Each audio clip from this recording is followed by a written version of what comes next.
suaranya masih kecil. Daun salam di pinggir sumur, yang menjawab salam semoga panjang umur. Daun salam di bawah pohon sawit, yang jawab salam semoga banyak duit. Yang tidak jawab cari seorang. Alhamdulillah, alhamdulillahilladzi wa kafa wa salatu wa salamu ala sayyidina Muhammadin Mustafa wa ala alihi wa ashabihi ahli sidqi wal wafa. Asyhadu an la ilaha illallah wahdahu la syarika lah wa asyhadu anna Muhammadan abduhu wa rasuluh. Allahumma shalli ala Muhammad wa ala alihi wa ashabihi wa man tabi'ahum bi ihsan ila yaumil qiyamah. Amma ba'du. Bapak Ibu hadirin jamaah yang dimuliakan Allah Subhanahu wa taala, mari kita senantiasa bersyukur dan mensyukuri segala nikmat yang Allah berikan kepada kita. Karena berkat rahmat Allah, nikmat yang Allah berikan kepada kita, maka keiringan kaki kita, ringan ayunan tangan kita, ringan hati kita untuk menuju rumah Allah ini. Nikmat yang Allah berikan kepada kita begitu banyak Bapak Ibu. Bu, banyak tidak nikmat Allah Bu? Bu, makin lama makin hilang suara. Sebentar lagi jamaahnya yang hilang. Begitu banyak nikmat, tidak usah kita mikirkan nikmat yang bersifat materi Bu. Yang ada dalam tubuh kita aja paling banyak nikmat Allah berikan kepada kita. Maka pernah salah satu umat Musa alaihissalam, ketika saat itu ia beribadah selama 500 tahun ibadah kepada Allah Subhanahu wa taala. 500 tahun beribadah kepada Allah, maka ketika Allah minta kepada malaikat, wahai malaikat, masukkan orang tersebut ke dalam surga karena rahmatku, kata Allah. Apa jawaban orang tersebut Bu? Ya Allah, saya tidak mau masuk surga karena rahmatmu ya Allah. Yang saya mau masuk surga karena amal ibadah saya, kata orang tersebut. Oh, saya hitung genapnya. Wahai malaikat, tolong ambilkan satu biji mata orang tersebut dan timbang mata tersebut. Maka ketika ditimbangkan Bapak Ibu, maka terlebih banyak nikmat satu biji mata dibandingkan ibadah yang ia kerjakan selama 500 tahun. 500 tahun ibadah lebih berat timbangan nikmat satu biji mata. 500 tahun ibadah dikerjakan, tak pernah tinggalkan sholat. Ibu hari kau ada pernah tinggal sholat sampai umur sekian? Alhamdulillah. Tak usah nih kawan, kamu jangan ibu-ibu aja. Sampai umur sekarang kok kira-kira masih sering tinggalkan sholat? Tidak usah nunjuk kawan, beliau jawab soalan. 500 tahun beribadah, maka kenikmatan lebih banyak nikmat yang ada dalam tubuh. Tidak usah kita mikir yang lain Bu. Contoh Bu, kalau hari ini kok ada orang ngasih duit 50 juta, itu mau apa tidak? Jamaah di situ malu-malu ibu-ibu jawabnya. Kamu tanya sekali lagi. Kalau ada orang ngasih duit 50 juta hari itu mau beda? Jawab aja lah, jawab aja lama. Tapi dengan syarat Bu, satu biji mata diambil. Kurang kamu tambahkan Ibu ya. Kalau ada orang hari ini ngasih duit 100 juta, Ibu mau apa beda? Mau. Tapi dengan syarat 2 biji mata diambil. Maka nikmat yang paling besar bukan nikmat yang bersifat materi. Nikmat paling besar ada dalam tubuh kau. Buktinya Ibu, satu biji madu ditukar dengan 50 juta, Ibu tidak mau. Kalau kamu tanya Bu, ada tak orang yang setiap hari bekerja, dia tarik harta tersebut, cari kumpulkan harta tersebut. Ada tak orang berobat, gara-gara berobat terjual tanahnya? Ada tak? Saking serajinnya dia bekerja, akhirnya dia jatuh sakit. Dalam keadaan dia sakit, cuma satu ginjal sakit, ada tak hartanya terjual habis karena berobat? maka ibu nikmat terbesar ada dalam tubuh, maka syukuri nikmat terbesar tersebut. Dan nikmat yang paling besar adalah iman dan takwa.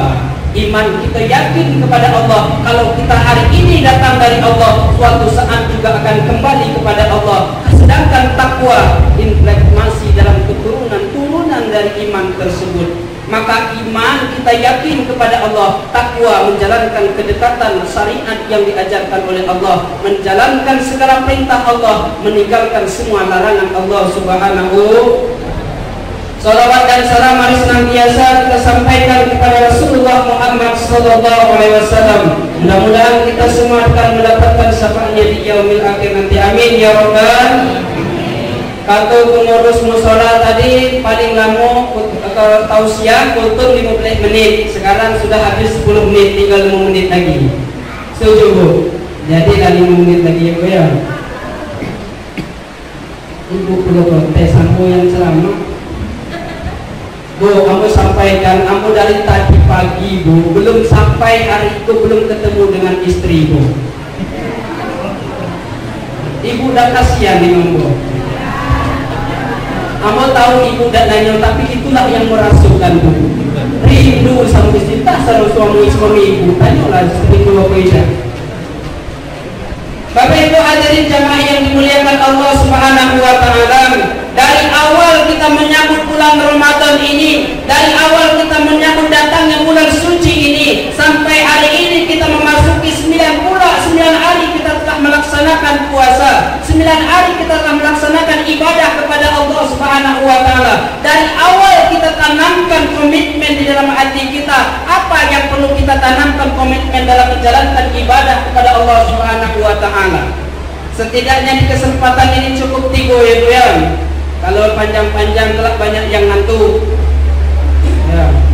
3 komitmen yang kita tanamkan dalam hati kita dari awal kita melaksanakan ibadah puasa sampai hari ini, dan insya Allah sampai akhir melaksanakan bulan suci Ramadan nanti. Komitmen 3 ini harus kita tanamkan dalam hati kita. Yang pertama adalah komitmen hati kita menjaga kesucian hati kita, menjaga kesucian hati kita dari apapun yang kita lakukan, agar ibadah yang kita lakukan benar-benar bernilai ibadah kepada Allah Subhanahu wa taala. Baik ibadah yang kita lakukan secara umum maupun secara khusus di bulan suci Ramadan, baik itu ibadah yang kita melakukan qiyamul lail maupun ibadah puasa yang kita laksanakan pada siang harinya. Semua itu adalah dasarnya adalah menjaga hati dan iman kita kepada Allah Subhanahu wa taala. Karena ini jaminan Bapak Ibu. Sekian banyak yang Rasulullah sampaikan keutamaan dalam bulan suci Ramadan, maka Rasul sampaikan salah satu, man shoma ramadana imanan wa ihtisaban ghufira lahu ma taqaddama min dzambi. Dari samping itu Rasulullah katakan, man qama lailatal ramadan imanan wa ihtisaban ghufira lahu ma taqaddama min dzambi. Ada 2 diksi pilihan kata yang Rasulullah sebutkan. Kalau orang mau diampuni dosanya, dimaafkan kesalahannya, dosa yang telah lalu, maka dia melaksanakan ibadah puasa di bulan suci Ramadan dan melaksanakan qiyamul lail pada malam harinya. Maka pantas Rasulullah 2 bulan sebelum dia sampai bulan suci Ramadan dia bermohon kepada Allah, Allahumma barik lana fi Rajaban wa Sya'ban wa balighna Ramadan. Memohon datangnya bulan suci Ramadan. Kenapa dia memohon datang bulan suci Ramadan? Karena dia bahagia dengan datang bulan suci Ramadan. Maka dari itu Bapak Ibu, kita pantas wajib bagi kita untuk menjaga kesucian hati kita, agar ibadah yang kita lakukan benar-benar untuk Allah Subhanahu wa taala. Jangan sampai ibadah yang kita lakukan karena kita takut berpuasa, karena kita takut kepada orang tua kita. Kalau kita berpuasa hari ini karena kita malu dengan mertua kita. Kalau kita berpuasa hari ini karena kepada malu kepada istri dan anak kita. Tapi kita melaksanakan ibadah puasa adalah untuk Allah Subhanahu wa taala. Lanjut yang kedua. Yang kedua, komitmen kita adalah bahagia dengan datang bulan suci Ramadan ini. Bu, Ibu senang atau bahagia atau sedih datang bulan suci Ramadan? Bahagia apa senang tuh? Bahagia, pantas kita bahagia. Rasul saja apa dalam kalimat hadisnya dalam diriwayatkan oleh Imam An-Nasa'i, barang siapa yang bahagia dengan datangnya bulan suci Ramadan, maka diharamkan jasadnya oleh api neraka. Bahagia baru begitu dengan datang bulan suci Ramadan, maka diharamkan jasad kita. Maka dengan datang bulan suci Ramadan banyak tradisi yang kita lakukan, kebiasaan yang kita lakukan. Mungkin ada kalimat kata yang sering kita ucapkan, kalimat bahasa yang sering kita bacakan. Marhaban ya Ramadan, ahlan wa sahlan, sahru siyam wa qiyam. Bukti kita senang bahagia dengan datang bulan suci Ramadan. Maka dari itu Rasulullah datang bulan suci Ramadan bukan karena Rasulullah datang bulan suci Ramadan ingin masuk surganya Allah. Kenapa? Karena Rasulullah sudah dijamin masuk surganya Allah. Rasulullah dengan bahagia datang bulan suci Ramadan bukan karena mau memaafkan segala silap, salah dan dosanya, karena Rasulullah maksum dari semua salah dan dosa. Lalu pantaskah kita tanyakan di dalam hati kita, senang atau bahagia atau kita sedih dengan datang bulan suci Ramadan? Jawaban ada di dalam hati masing-masing. Yang terakhir, yang ketiga, komitmen kita adalah menjaga ibadah kita kepada Allah Subhanahu wa Ta'ala. Kalau hari ini kita dipertemukan oleh Allah dengan bulan suci Ramadan, pantas kita bersyukur. Mungkin ada di antara kita, keluarga kita, saudara kita, bahkan orang tua kita yang ingin bertemu dengan bulan suci Ramadan, tapi hari ini telah diambil oleh Allah Subhanahu wa Ta'ala, dipanggil oleh Allah Subhanahu wa Ta'ala. Ataupun ada di antara kita jasad masih ada, nyawa masih ada, tapi Allah tidak titipkan kesehatan kepadanya, akhirnya tidak mampu dan bisa melaksanakan bulan suci Ramadan, ibadah puasa, melaksanakan ibadah qiyamul lail pada malam harinya. Maka pantas kita bersyukur kepada Allah, laksanakan apa yang Allah perintahkan, ibadah yang kita lakukan, melaksanakan di dalam komitmen kita untuk memaafkan, ampunan atas segala salah dan silap kita selama 11 bulan yang lalu. Maka dari itu Bapak Ibu hadirin yang dirahmati Allah Subhanahu wa Ta'ala, dengan bulan suci Ramadan ini mari kita jaga hati kita, mari kita bahagia dengan bulan suci Ramadan, dan kebahagiaan itu kita imbangi dengan bahagia juga kita melaksanakan ibadah kepada Allah dengan senantiasa meluruskan hati dan niat kita bahwasanya kita mengharapkan pahala dan ampunan dosa dari Allah Subhanahu wa Ta'ala. Jangan sampai nanti ada penyesalan, Rabbi laula akhartani ila ajalin qarib fa asaddaqa wa akum minas sholihin.